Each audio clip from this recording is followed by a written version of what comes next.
Imagine for a second that you could walk into an Apple store in New York City, buy a brand new iPhone for $1,000, walk through a magic door into Shanghai, and immediately sell that same phone for $1,150. You would not just do it once, you would do it all day long. You would do it until they ran out of phones or until your legs gave out. It is called arbitrage. It is the holy grail of finance. It is free money. And in a functioning market, it is the force of gravity that keeps prices equal around the world. But right now, in the global silver market, gravity has stopped working. The laws of financial physics have been suspended. Welcome to the glitch in the matrix. What if I told you that right now, at this very moment, the same ounce of silver is trading at two completely different prices on opposite sides of the planet? And I am not talking about a few pennies. We are talking about a gap so wide you could drive a truck through it. A gap that the biggest banks on Wall Street, with all their high-frequency trading algorithms and billions of dollars in liquidity, are failing to close. Let us look at the hard data, because numbers do not know how to lie. Over in China, on the Shanghai Futures Exchange, the front-month silver contract closed at 18,145 yuan per kilogram. Now, I know most of you do not think in yuan per kilogram, so let me translate that into freedom units for you. When you do the math, converting the currency and the weight, that price comes out to $80.53 per ounce. Remember that number, $80.53. Now, look at the price in New York. Look at the price on the COMEX, or whatever your favorite broker is showing you right now. It is hovering around $71.80. Do the math. That is a difference of nearly $9 per ounce. In the world of high finance, a 10-cent difference is an opportunity. A 50-cent difference is a massive payday. But a $9 difference? That is not an opportunity. That is a crime scene. That is a screaming siren telling you that something is fundamentally broken in the plumbing of the global financial system. So, here is the multi-billion-dollar question. Why? Why are the masters of the universe, the big banks like JP Morgan and Goldman Sachs, not buying every single ounce of silver in New York and shipping it to Shanghai? It is a risk-free $9 profit on every single ounce. It is literally free money lying on the table. Why are they not picking it up? Are they allergic to money? Are they stupid? No, they are greedy and they are smart. The reason they are not closing this gap is terrifyingly simple, because they cannot. You see, to execute this trade, you need to buy physical silver in New York, put it on a plane or a boat, and deliver it to Shanghai. But you cannot ship a paper contract. You cannot ship a promise. You cannot ship a derivative that claims to represent silver that may or may not exist in a vault 3 layers deep in a rehypothecation scheme. The arbitrage is dead because the metal in the West is becoming a ghost.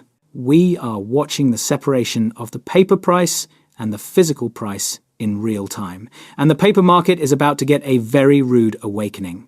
Now, let us talk about who is actually buying all this silver. If you are picturing a bunch of Chinese aunties lining up to buy silver coins to hide under their mattresses, you are wrong. This is not retail speculation. This is industrial panic. We are receiving reports from Jiangsu province, the heart of China's manufacturing engine, that factories are doing something that sounds absolutely insane to a traditional banker. They are not waiting for refined industrial silver from their usual suppliers. They are bypassing the supply chain entirely. They are going directly to the Shanghai Futures Exchange, taking delivery of 15-kilogram investment bars and melting them down. Think about that for a second. That is like burning a stack of Picasso paintings because you ran out of firewood and you are freezing to death. You only do that when you are desperate. You only do that when the normal supply chain has completely collapsed. So what is driving this desperation? 2 words: solar and batteries. China controls over 80% of the global solar panel manufacturing supply chain. For years, the game was to use less silver to cut costs, and they were good at it. But physics has a way of ruining the party.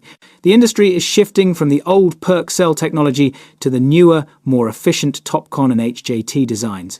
These new panels are better, stronger, and more efficient. But there is a catch. They require 50 to 80% more silver per panel.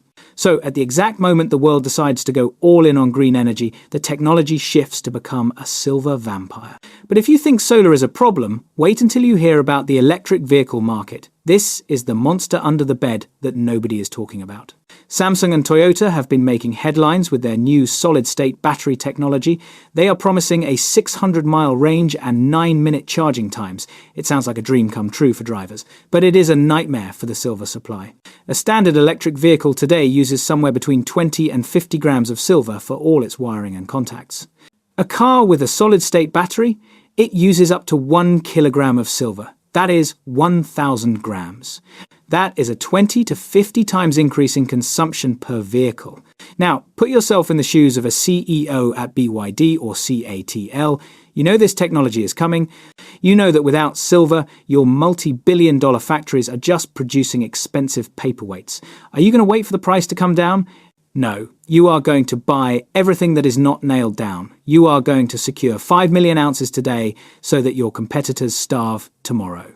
These companies are price inelastic. That is fancy economist talk for saying they do not care if silver is $70 or $80 or $100. When you are building a $50,000 car, an extra few $100s in raw material costs is a rounding error. It is irrelevant. What matters is having the metal. And right now, the metal is flowing from west to east, and it is never coming back. So, we have established that the demand is ravenous. Now, let us look at the supply. Let us open the cupboards and see what is actually left on the shelves. If you look at the warehouse stocks of the Shanghai Futures Exchange, the visible inventory that everyone can track, the chart looks like a cliff dive. In 2021, these warehouses held over 3,000 metric tons of silver. Today, they are down to less than 800 tons. That is a 75% drawdown. The silver is leaving the vaults, entering the factories, and getting locked inside solar panels and car batteries. It is gone. It is not coming back to the market. But the situation in the West is arguably even more alarming. Let us look at New York, the COMEX, the supposed heart of the global pricing mechanism. On December 23rd, we saw something that should make every trader sweat. In a single day, the Asahi refining vault saw a withdrawal of over 1.4 million ounces from its registered category. Now, for those of you who do not speak banker jargon, let me explain. The COMEX has two categories for silver, eligible and registered. Eligible just means the silver is sitting there. It might belong to a private investor, a family office, or a wealthy individual. It is stored there, but it is not for sale. Registered inventory is the important one. This is the metal that has a warrant attached to it. It is available for immediate delivery to settle futures contracts. It is the inventory that is actually for sale.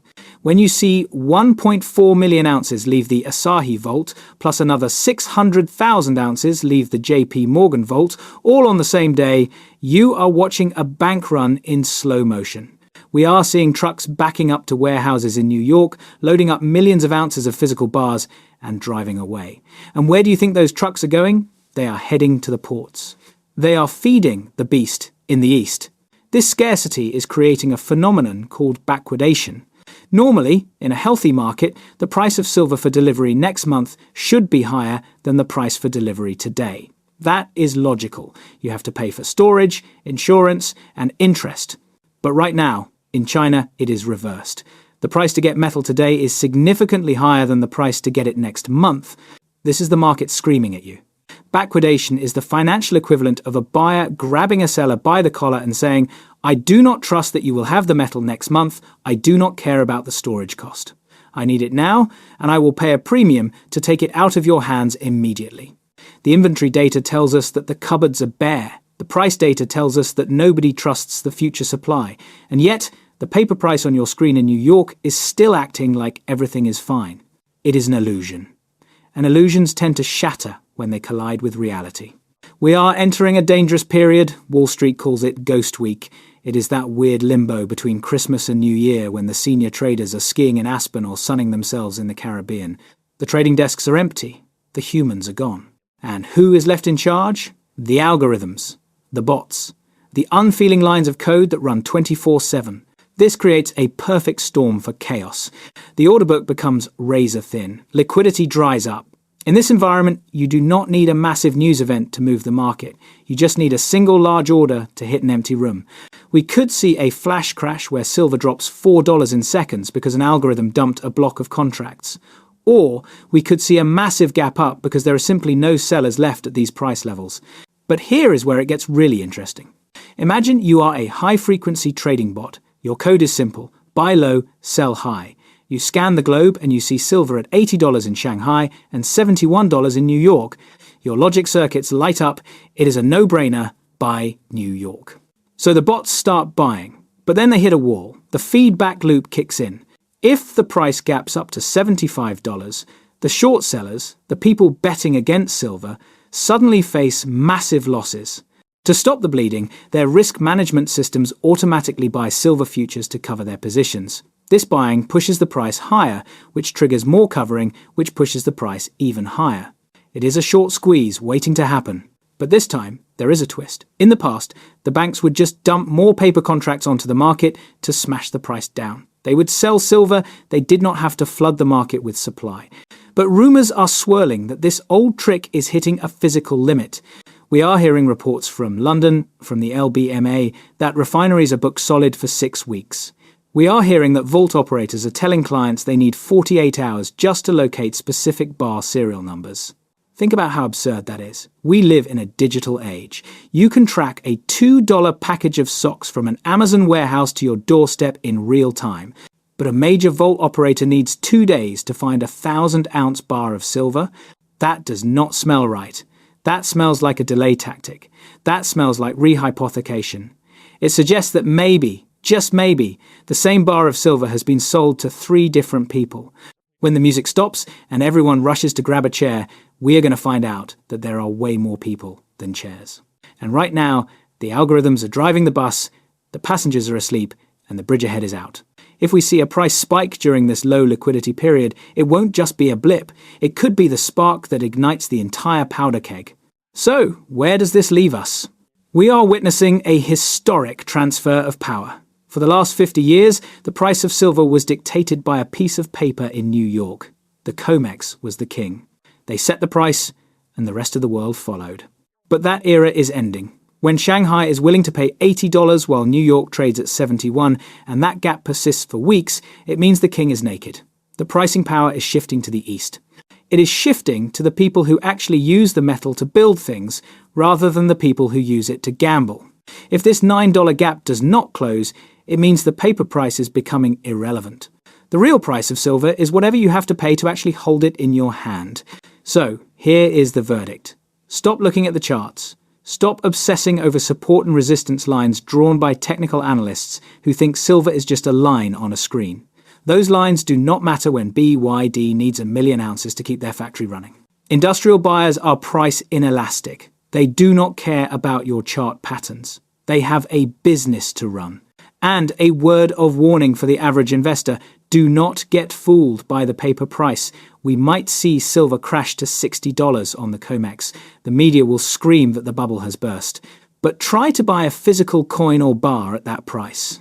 You will likely find that while the spot price crashes, the premiums at the dealers skyrocket. If silver drops to 60, but the dealer charges you 80 to buy it, then the real price is 80. The rest is just noise. The market is repricing. Silver is graduating. It is moving from being a monetary metal that people hoard to a strategic industrial metal that the world cannot function without. We are moving from an era of abundance to an era of scarcity. So, do not be the person holding a paper contract when the music stops. Do not be the person waiting for a pullback that never comes in the physical market. The arbitrage is broken. The vaults are draining. And the East is buying every ounce they can get their hands on. The matrix is glitching. The question is, are you going to take the blue pill and believe the paper price, or are you going to take the red pill and look at what is actually happening in the real world? I will see you on the other side.